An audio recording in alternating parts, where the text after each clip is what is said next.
আসসালামু আলাইকুম। আজকে আমি খিচুড়ি রান্না করব। প্রতিদিন বুট, চুলা, পেঁয়াজি এইসব দিয়ে ইফতার করতে ভালো লাগে না। দেখেন কিভাবে খিচুড়ি রান্না করি। প্রথমে দিয়ে দিলাম আদা, রসুন, জিরা বাটা। আমি আদা, রসুন, জিরা একসাথে ব্লেন্ডার করে রাখি। হলুদ দিচ্ছি, মরিচ দিচ্ছি, লবণ দিচ্ছি,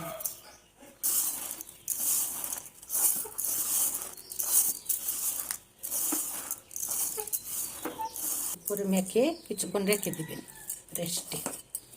আমি কড়াইটা গরম করে রেখে দিলাম, তারপরে সরিষার তেল দিলাম, তেল দিয়ে দিলাম একটু রসুন বাটা, রসুন কুচি, তারপরে দিয়ে দিলাম পেঁয়াজ কুচি, দিলাম গরম মশলা,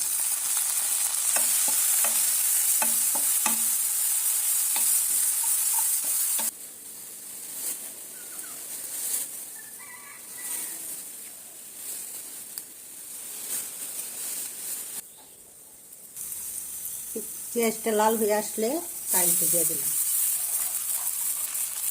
চালটি ভালো করে কষাই দিলাম, পরে পানি দিয়ে দিবেন।